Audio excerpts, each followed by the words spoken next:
From the Sky News Centre, this is Paul Murray Live. Thank you, Sharon. G'day, mate. There has been a lot of talk, a lot of spin, a lot of outright lies, in the general hope that the noise that has come out of Canberra in the past 24 hours somehow means your life got better. Now, I understand that when we talk about tax rates, unless it affects you, it kind of sounds like this, as simplified by The Simpsons when talking about the difference between the person who wants a pay rise and the person who won't pay for the pay rise. We have a very tight budget. To do what she's asking, we'd have to raise taxes. Raise? Way too high as they are. Taxes? It's your children's future. Oh, yeah, that's right. Children are important. Yes. It'll cost you. Oh, the taxes. I forgot. You're going to raise taxes. Come on. She makes that's a good point. It's good. Yes. Oh, yeah, the taxes. The finger thing means the taxes. So I understand, after months and months and months of stage 3 tax cuts, you might feel a little bit like that you read something and keeping them's the best thing in the world and getting rid of them's the best thing in the world and best thing since sliced bread. And then there is, of course, just one term that has just been drilled into all of our heads as a way of just at times exhausting and confusing and getting us ready for today. And as I said, just like the Simpsons arguments about this and come on, at some point in time, people sort of tuned out when all they've heard for months is this. Stage 3 tax cuts. The stage 3 tax cuts. Stage 3 tax cuts. Stage 3 tax cuts. Stage 3 tax cuts. So I understand. But bear with me because there is so much spin and so much selective accounting around all of this that I need to talk to you about tonight. Because front and centre, the government is obviously not trying to help its own life, your life, it's trying to help its own life. It's trying to win back in the polls and then guarantee its future to an election earlier this year or maybe one next year. That's always what governments do. So regardless of whether it's a government you like or you don't like, that's always generally the motivation. They don't do an awful lot for us, no matter what they happen to say. Now, before we get into the detail here, and I'm not going to bore you too much with too much detail, let's not forget where we started. Under this government, under this Prime Minister and this Treasurer, on the 1st of July in 2023, a long time after they had become the government, the law kicked in that the $1,500 automatic tax return that 10 million workers got was discontinued. Now, Labor will say, well, this was the policy of both parties at the last election. And as you saw in my conversation with Scott Morrison last night, as soon as this decision was coming up in 2023, I would have spent every night of every show lobbying for it to be changed, and obviously we would have had a more sympathetic ear in the former government than the current government. Instead, the current government basically was able to move billions of dollars around by getting rid of $1,500 for 10 million workers. So that's where we start. So tomorrow, when you read in the paper about how much you're getting back and how much the stage 3 tax cuts makes it so much better for you or so much worse for you, think about that. The low to middle income workers who are already, as a result of this government, $1,500 worse off. Compare that to what they're going to give you, which, remember, is your own money anyway. And these words today are probably going to ring fairly hollow. This could be the sliding doors moment for Anthony Albanese's prime ministership. A decision to reconnect with a vital group. Really concentrating on Middle Australia. Redirecting the stage 3 tax cuts from the wealthy to that middle. Average earners will have their tax cut almost doubled under a new plan. It's expected low and middle income earners will be better off under the revised model. Now, the actual numbers we will all find out tomorrow when the Prime Minister turns up at the press club. Remember what I said last night? It was all about trying to build day after day after day of attention, meaning that he's back in charge of the cycle. But once people actually realise how little has changed, I reckon the Prime Minister's going to end up back in a world of pain. Now, we'll have to wait a while because the media, like you just saw there, sliding doors moment for the Prime Minister, are viewing this exclusively in terms of Canberra. We view this in terms of you. Now, there's lots of tables and charts and everyone will tell you how much and who and all the rest. I'll try and make it as simple as possible. People over at the Daily Mail, well, they took their numbers that they believe are what is about to happen and they took them to H&R Block, just like many Australians would. They'd go to an accountant to try to double-check what's going to happen here. Now, all you need to worry about is the right-hand side of this picture, where, under these changes, if you earn $18,200, well, of course, you don't pay tax now. If you earn $19,000, you'll get $152 back, and by that we mean annual, okay? $932 for $45,000 annual. $60,000 is $1,300 annual. $80,000 is $1,800, $120 is $2,800, $135 is $3,800, and $190 and above is $4.5, a little more than $4.5 grand. But you see, all of us don't have bills to pay that are annual. Our bills are daily, but most likely they are weekly. They are weekly bills that we pay when we go to the supermarket, weekly bills when we fill up our car. So let's have a look at all of this talk, at all of the sliding doors moment of everything that we've been set up for. And I'm going to tell you right now how much you are going to get each week. And ask yourself, does any of this really even begin to touch the sides of how out of pocket you are? Now remember, those numbers that I just said annually, okay, that I just read to you, for $19,000, $45,000, $60,000 and $80,000, remember all of those people got taken away $1,500. They're not getting that back at 19. They're not getting that back at 45. They're not getting that back at 60. So the government is still keeping the money they took off you in July of last year. They can afford to be generous because they've already taken it off you. Madness. Anyway, if you earn $19,000, the grand total of this change, of focus on low and middle income workers is $12.64 a week. That's it. Think of all those words the Prime Minister has said, $12.67. If you earn $45,000, it's $17.92 a week. Now, in the same way that the people who tried to destroy the stage 3 tax cuts were able to talk about the cost to the budget, and over 10 years, and it was $350 billion because it was everyone's tax cut times 10. Well, guess what? You can do exactly the same thing with the press releases that are coming out right now, which is to divide it and find out how much you get a week. Because the reality is that you are, at the end of the day, paying tax weekly, fortnightly, monthly, however you get paid. But in terms of your bills and your ability to pay them, if you earn $60,000, you're getting $25 a week back of your own money. $80,000, $34. $120,000, $53. Petrol has gone up by this margin, let alone everything else. $135,000 is $74 a week, and $190,000 is going to end up at $89. So if you're somebody, let's just say, and Australians are basically sitting somewhere between $60,000 and $80,000. So let's say somewhere between $25 and $35 a week is all of this bluster and BS is actually going to produce for you. Between $25 and $35 a week. Well, according to the inflation data that came out at the start of this year, electricity is up 10% on where it was last year.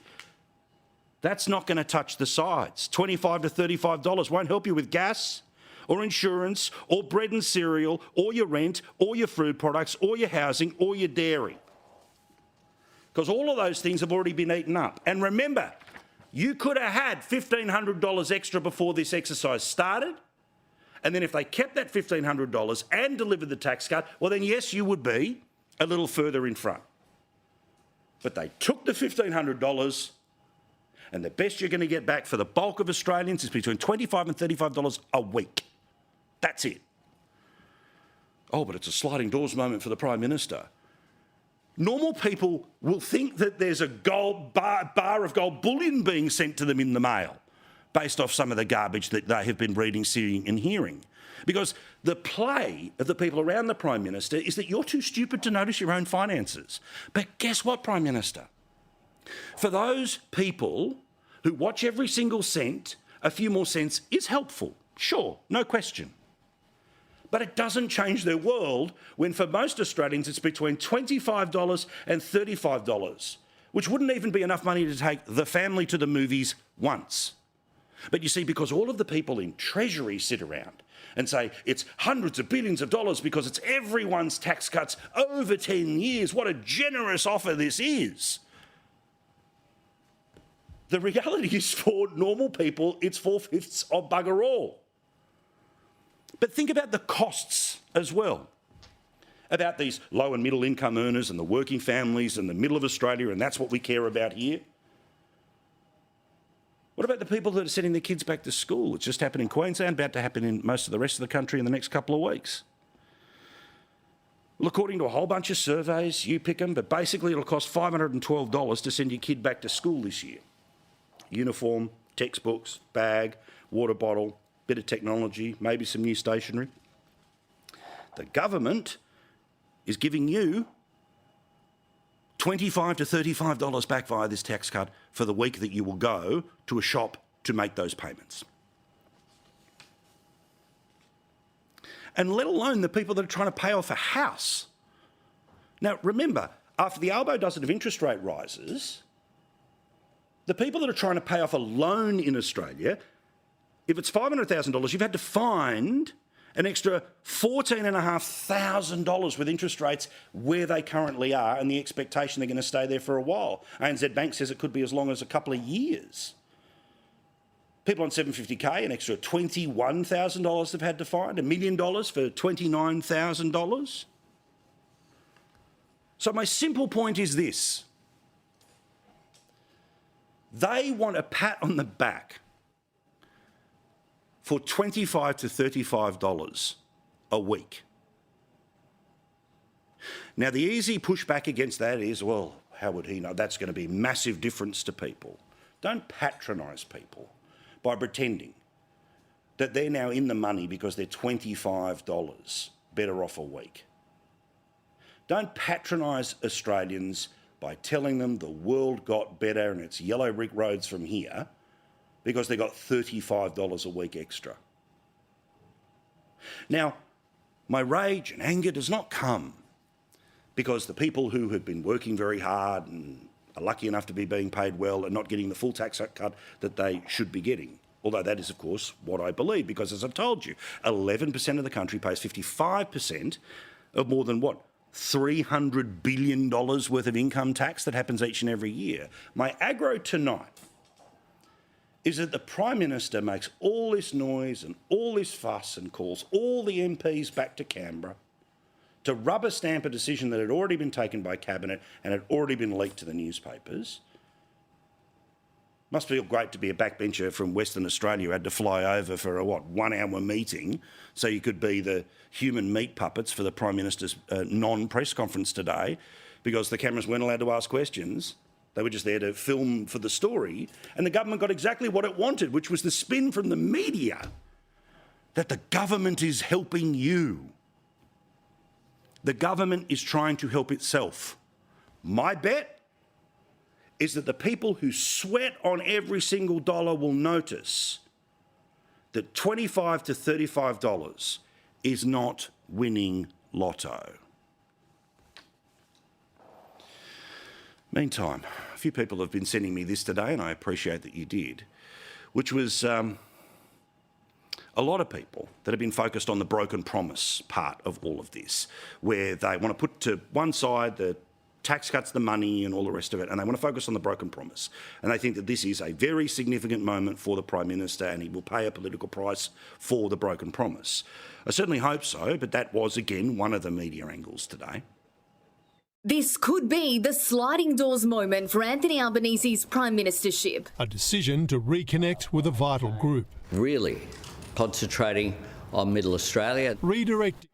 My apologies, but you get the point. Broken promise, broken promise, broken promise. Well, all of this, of course, is in some stark contrast to the man who, upon winning the office, was telling us not just about the single mum and Toto, but this was that he was a man of his word. He told this to the Spotlight show on Channel 7 just after he got elected. That my word is my bond. Always been a man of my word. Yeah, hasn't he just been? And as Prime Minister, you can take his word to the bank, right? Like when, before the election, he promised that cost of living would be lower under a Labor government. No asterisks, no ifs, no buts. You can absolutely take his word to the bank that by 2025 your power bills will be $275 cheaper than they were in May 2022. Reducing power prices by $275. By 2025, $275 a year. $275 a year. We'll get power prices down by $275 a year. And you can bet the house when he says he's not going to change the tax system to try to save his own backside when the polls start to melt away before a by-election. Meantime, remember the HMAS Toowoomba. Now, we have spoken about this a lot, and you remember this story because it's the one where the Australian divers had to go down the back of the ship because there was a fishing net, there was another net at least, that was caught up inside their propellers. You know that there was obviously a sonar that was sent and at least one of the divers became seriously injured. It was fairly obvious that it came from China. You also know that this Prime Minister was rather reticent to bring it up in the fleeting moments of cuddles and photos that happened at the APEC meeting. Now, also, the Australian government did everything it could to say, we kind of said we were annoyed with China by effectively saying that they, sent a fax to a number that they hoped wasn't connected, or they, fingers crossed, hoped that it went to voicemail, and it did. We've raised it very clearly through all of the normal channels. But I can assure you that we raised these issues in the appropriate way. Every incident with China on this government's watch, every incident that has impacted every Australian Defence Force personnel has been revealed publicly, has been gone directly to China as well to make our position clear. Well, like a broken clock, Channel 2 News occasionally gets it right. In fact, they, from time to time, follow the paper trail. And the paper trail is going to be somewhat problematic for the Prime Minister.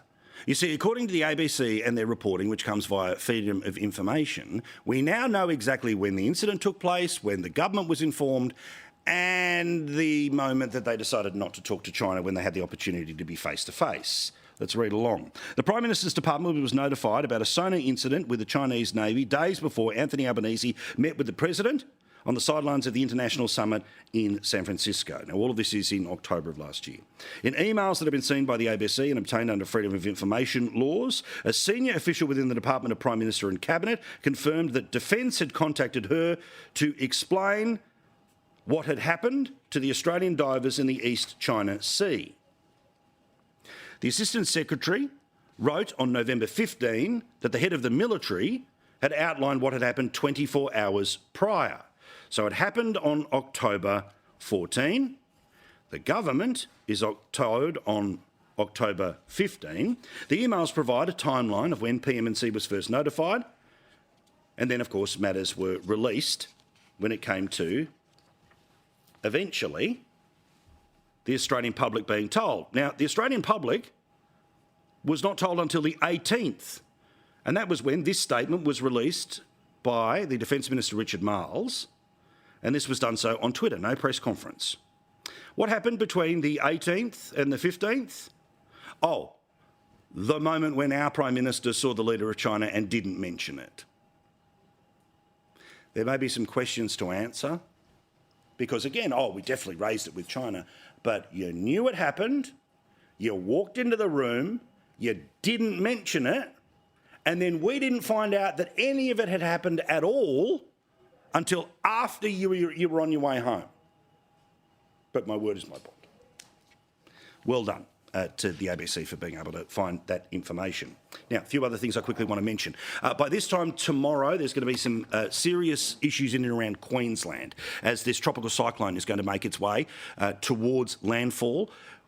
Rain is seemingly going to be the big issue here, but I want you to know exactly where and when this thing is going to hit in tropical Queensland tomorrow. Crossing the coast as a Category 2 system late Thursday night into the early hours of Friday between that Townsville to Ayr locations. Right, so this time, looking forward to this, but this time, tomorrow night, we're going to end up in a scenario where we are going to be right across all of this, and that's what I say when I say that we're looking forward to being able to tell you what is happening and where it's going to be happening. Also, how big is the area where the rain is going to be falling? Well, again, information from the Bureau of Meteorology. We do have cyclone warnings current between Ayr and Serena, and that does include Mackay, Bowen and the Whitsunday Islands, while watch areas extend further north. Also, Andrew O'Keefe, you remember him from television.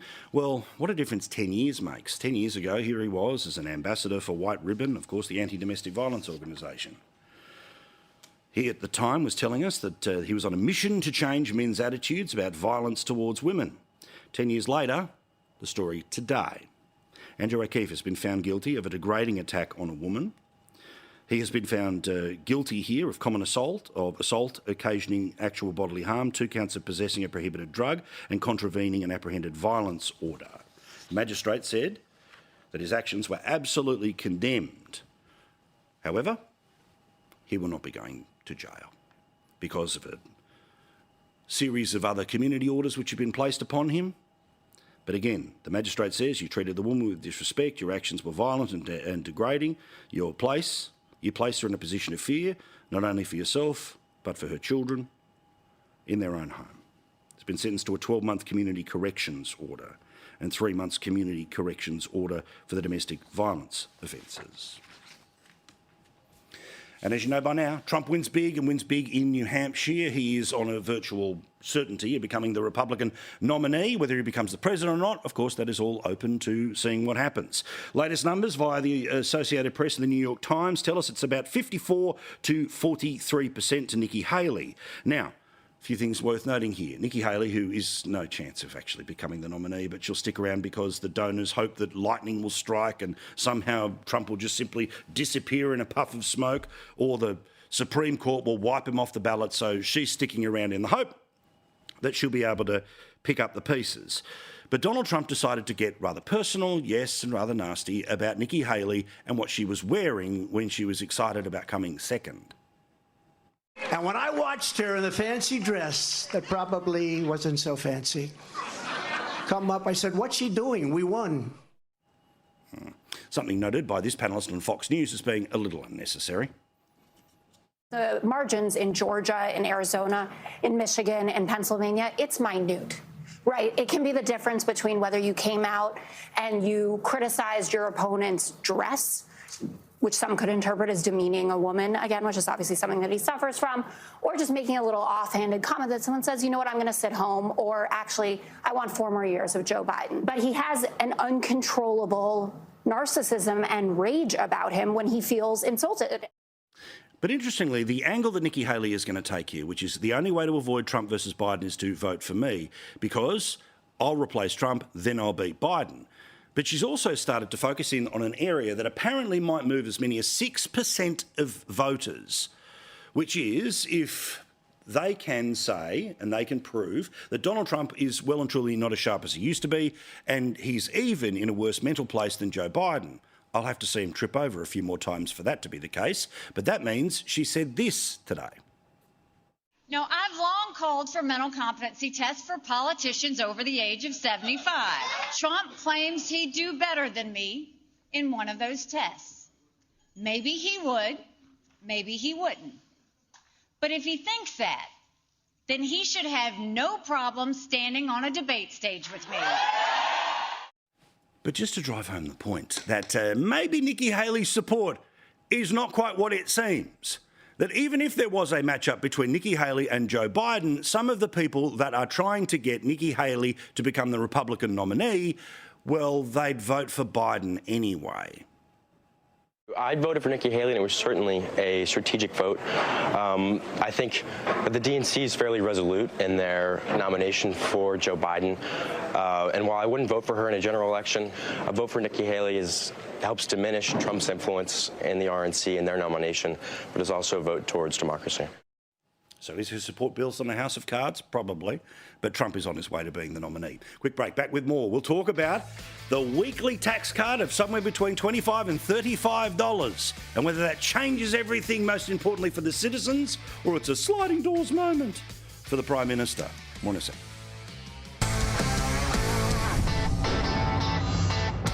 Thanks very much for watching. Two of the best to talk about this, Joe Hildebrand and Bronwyn Bishop. I think we'll probably only go through one topic right now, but there are other things we're going to try. Topic? Yeah, going to try to get to. So, Bronwyn, there's the principle of the broken promise. I am going to get to that in a second.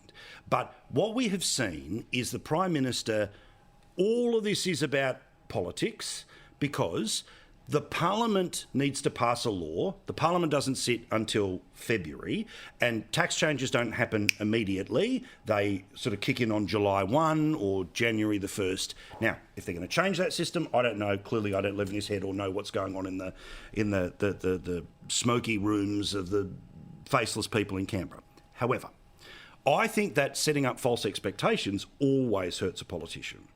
And while the Prime Minister is out there and he's had a week of the media kind of following him along and following the breadcrumbs all the way to the gingerbread house, when the reality for people between $60,000 and $80,000 is weekly, $25 to $35, it doesn't match the rhetoric, it doesn't match the noise, and it doesn't change people's lives. And that, in the end, means, what the hell were you talking about, mate? That argument is relevant when you are trying to sell the fact that you've broken a promise. The fact is that it smacks of there'll be no carbon tax under any government I lead, because we've seen again and again, and my word is my bond, you can trust me, we're there for integrity, we are better than everybody else. It just doesn't wash. And the important thing is we are forever hearing people saying we need tax structural reform. The tax-free reforms do that. Because they get rid of brackets. Get rid of brackets. 37 cents in the dollar bracket. Now, that means that all those people who are going to be pushed over into that next bracket, which they wouldn't have suffered with bracket creep, it was designed to reduce bracket creep. What Albanese is doing is locking in bracket creep. And that's where governments get their surpluses, because it just means more personal income tax is paid. So there are only two things that matter. A, it smacks of fear. Nothing else have they got to go with. They've got a by-election coming up. It's a marginal seat. So they come in and say, oh, we're going to tinker around and you'll all be better off. Really? No, you can never trust this man again. You can never trust anything he says ever, because he's lied to you. He got elected on a lie. Well, don't forget. I mean, we've showcased it all the way through. I'm glad the rest of the country's starting to catch up. $275 was a lie. Everything will be lower if you vote for Labor is going to be a lie. But then there's obviously this. Now, the Labor people will, of course, say, well, yes, it's a broken promise, but it's a broken promise for the right reason. Well, the right reason is we're helping people out. But the problem is, if the end of the day is $25 to $35... Anyone who's listened to me on this, read a word that I've said on this, knows that I was publicly, privately, to anyone who listened, talking to the lamppost, saying whatever you do, do not backflip on this, because not only will they not trust you on taxes, but they won't trust you on anything else ever again, right? So I've always been fair. I've always been straight. Correct. I still think that it is the most high-risk gamble that the PM has ever taken in his brief prime ministership, and I hope it does so not too brief. However, and the political consequences will be enormous. Having said that, I do think that it's a better tax system. I think it's fairer, or not even fairer, but more humane, if you like, for people on lower and middle incomes. For people up above between that sort of 80, 120, that's a couple of grand extra a year. That might mean being able to take your family to a caravan park when you couldn't afford it otherwise. These are people who are really up against it. The argument about it not being inflationary is silly because, of course, we all know that people on lower incomes have to spend it because they have no choice. That's why giving handouts to pensioners is a great idea, $1,500 off everyone. Supported.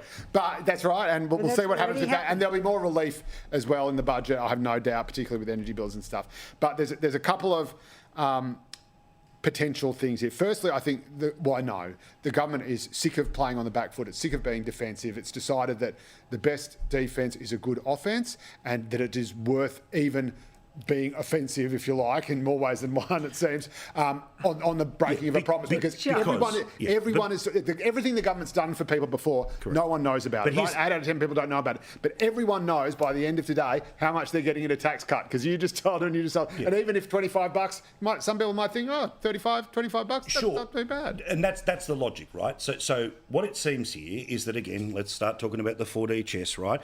Which is, whoever's going to win this debate is going to be the one who is going to be able to either have the government in a box because it broke the promise, or it's going to be, don't worry about those people, they say no to everything and we improved your life.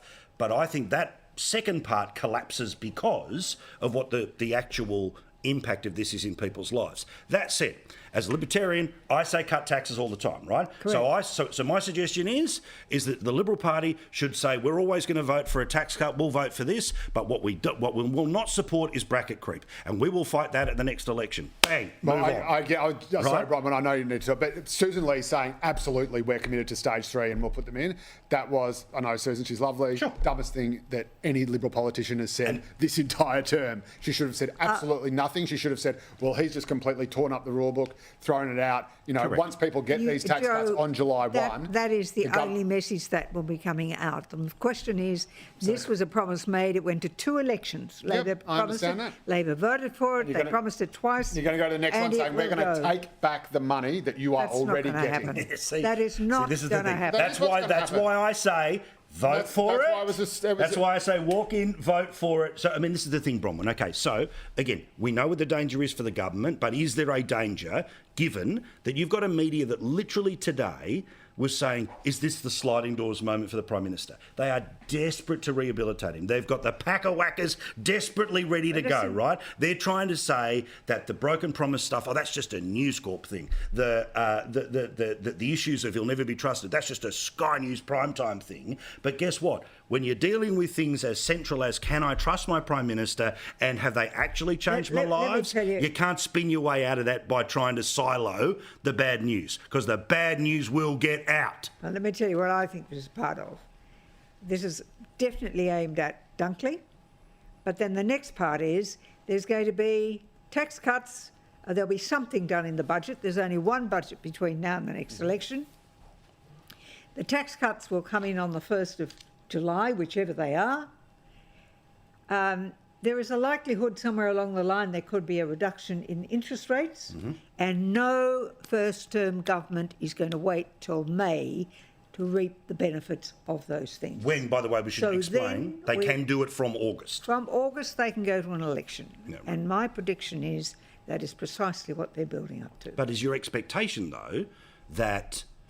again, let's not get too far ahead of ourselves, but this first week's going to be really interesting. Again, all of the smart people who've sat around and have, worked this one out, and they've been able to work out if we can just go and, send text messages to this reporter and cuddle this one and make sure we have drinks with that one on Australia Day. Sorry, Invasion Day. Your choice of day. Well, then we'll be able to turn around and, slowly, if we win a day, then we win 2, then we win 5, then we win a week, then we win 2, then we win a month, and we're winning forever. And this is smart-ass politics. It is thinking like that is smart-ass politics, because it cuts out the people who actually will end up deciding on you, as opposed to you thinking you can tell them what they think. Listen, they have nothing. They have done nothing. A whole year went on The Voice. Correct. And that was because all Albanese has ever had was the aim to have a republic. The Voice was going to be the trial run, tell them nothing and get it through, and we'll do the same with a republic. That's all he ever cared about. Right. And you've got a so-called industrial relations minister who's the Minister for Unions. give them everything they want. We've got a government that is feeding inflation while the RBA is trying to pull it back. It is a catastrophic mess. And all they've got is to fiddle around with these tax cuts. And that's doesn't the Prime Minister then turn around and say, but we've spent $42 billion to make... Now, we all know the detail of why that's garbage, but he's going to take that on FM breakfast shows tomorrow with hosts, no disrespect, who aren't watching tonight, who aren't across the every little granular. Oh, that's good on you, PM. Thanks very much, mate. You know how this rolls out. The really interesting thing is, and this is why it is such a high-stakes, high-wire act, is that Labor electorates are now, on average, wealthier than coalition electorates. Correct. So Labor is actually hurting. Like, if you look at that crazy seat in WA, Tangley, Tangley, no one's ever heard of before. And no one can pronounce. Never ever I'm with before. you completely. Yeah. That their average weekly income, I think the national average is something like 1,400 or something. Yeah. Theirs is like 1,800, right? Way above, right? Correct. Now, do you think they're going to cop this? I don't know. Having said that, though, what about the seat of Higgins in Melbourne? Also, what about Bennelong? Correct. But we also know that that Labor is on the nose and that blue collar voters are turning towards Peter Dutton. So in some ways, it is an incredibly brave, Sir Humphrey Appleby would say, courageous effort to recapture the working class, recapture lower and middle income voters. And just the little cherry on top is that finally it is belled the cat with the Teals, because the Teals have had to come out against it. And so we all know that while the Teals are dripping wet left when it comes to things like climate change or national integrity, when it comes to actual poor people, actual ordinary working Australians, they effing hate them, and they'll claw back every single dollar they can from them so they can put a bit more wallpaper on their mansions. So here's the plan, right, about us. We follow every, we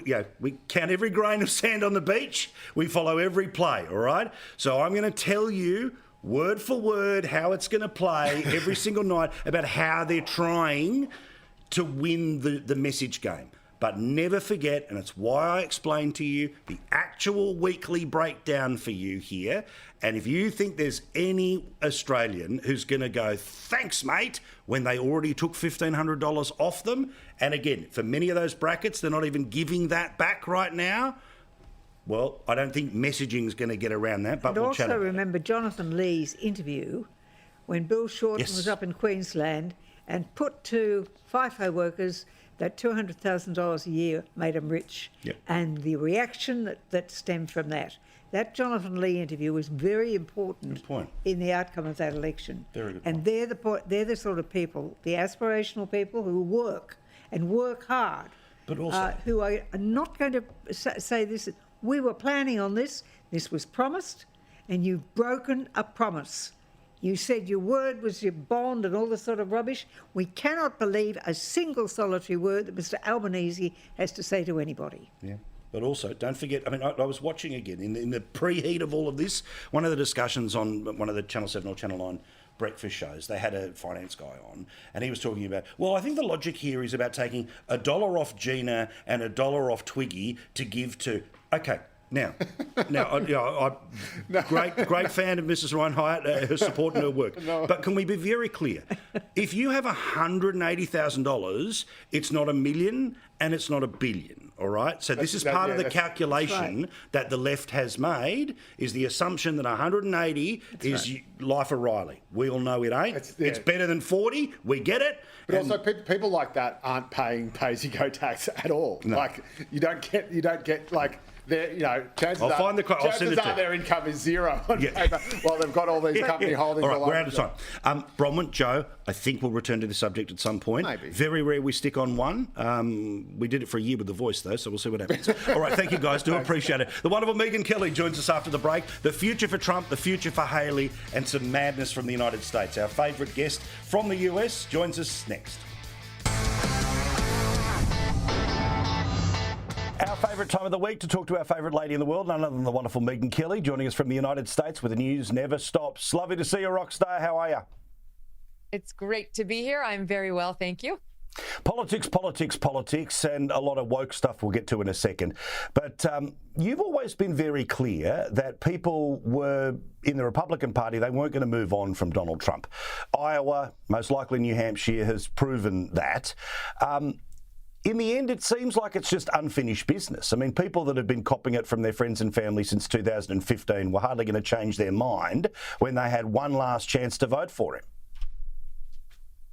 The thing that you see in the media, Paul, is that a lot of them never talk to, know, meet with a Trump voter.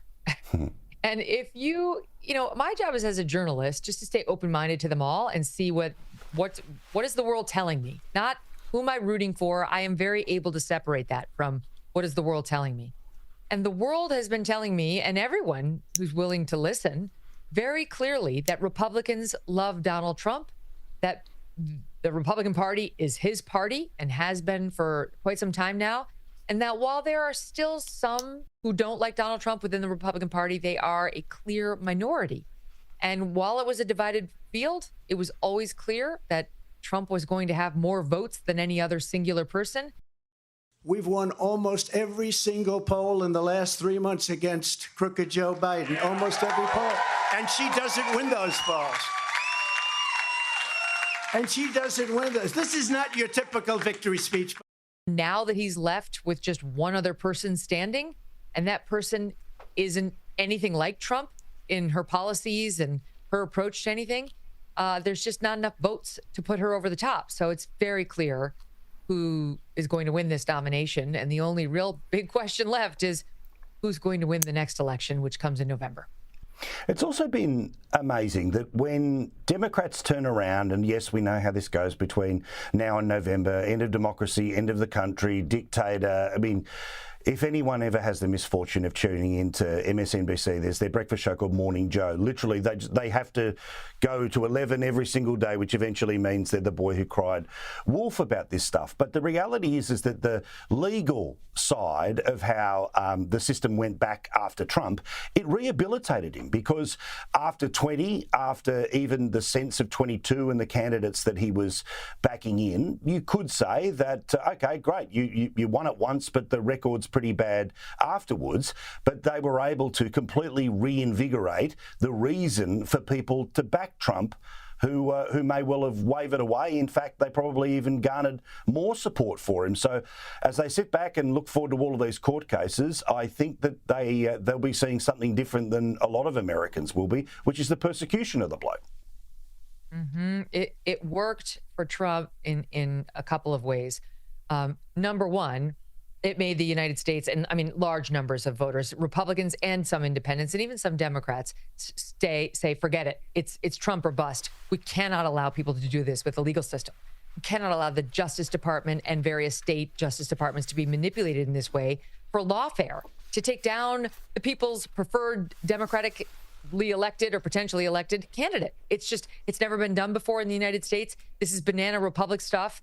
And we've always had a hard line against it. This is a first in U.S. history for a reason. So there was that element of it. And then secondly, it kept Trump in the news and the so-called earned media, where you don't pay for it. It's not an advertisement. You just get covered, which is worth a lot to presidential candidates all the time. It got him so much earned media. And in a way that like his controversies didn't anymore drive the news cycles, because we've kind of gotten used to Trump. You know, you don't get the same adrenaline surge when he sends out a mean tweet as he used to. This was the new adrenaline surge. It was the new thing that would keep Trump in the news all the time during the primary contest and going forward. The trials will do it for him over the next year as we lead up to November. So, you know, it is a be careful what you wish for thing, because I know the Democrats think this is just going to completely shock and horrify the electorate when we get out of a Republican primary. But I think it may work the other way. It may shock and horrify the independents on what the Democrats are doing to him. Now, I understand all of the supposed benefits of Nikki Haley as a candidate, right? If you see what have been strategically part of the problems of the Republicans about, say, issues with women, with people of colour, and let's not play too hard onto that with her, but you know, she is an obvious alternative. But it's been fascinating to watch how MAGA has tried to, and quite effectively, pulled the wings off her. You know, neocon Nikki, she's the donor favourite, she's Mitt Romney in a dress, all the rest of it, right? Is that true in the way you view her, or is that just the Trump machine getting out the water cannon and doing anything they can to push away an opponent? It wouldn't work if there weren't some truth to it. Yeah. It wouldn't work. Yeah, they've seized on her vulnerabilities. You know, she is a neocon. She certainly sounds like a neocon. You know, she keeps saying we need a new generation of change, new generation in the Republican Party. And yes, she's 20 plus years younger than Trump, 25 years younger, maybe even more. But her policies sound an awful lot like George W. Bush's when it comes to, you know, the military and how bellicose she is, and when she talks about foreign countries and their threats. And the Republican Party has moved on from that era. I mean, they've tried it. It didn't go well, and they learned. And I don't think there's a big appetite for it. There's a section of the Republican Party, in particular, Jewish Republicans, are much more hawkish than anybody, and for good reason. I mean, look what just happened to Israel and the threats that Jews are under here in America. And I do believe they have a core belief that, you know, peace through strength is the way. But I think a lot of others have just been too burned and they're over that era. And Nikki Haley represents the past to them, not the next generation of leadership. And the donor class money is a thing. I mean, it is a thing.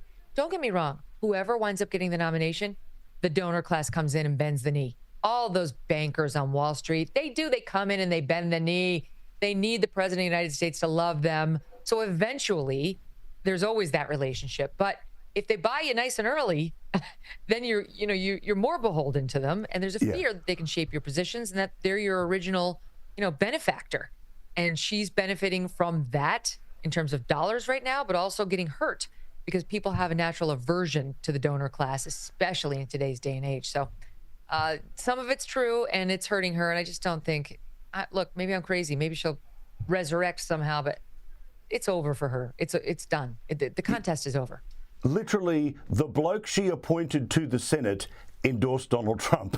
Her home state looks like it's going to go for Donald Trump. The fingers crossed. They all did, and they all will. All the people, like right now, one of the funny things is the media freak out over DeSantis endorsed him after all the terrible things they called him. He called him a meatball. He said terrible things like Ted Cruz got on board Team Trump after he called his wife ugly and said his dad killed Fidel Castro. JFK killed JFK. That's what it was.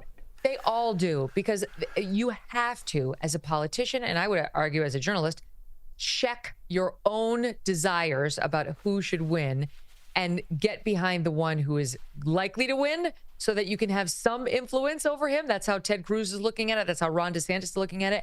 And in their case, have a future in the party that's telling you they love him. Megyn, you have absolute clarity, laser-like on this. Keep up the fight. We look forward to hearing you each and every week, and we join you every day on it, mate. We love you. We'll talk to you soon. Thank you, Paul.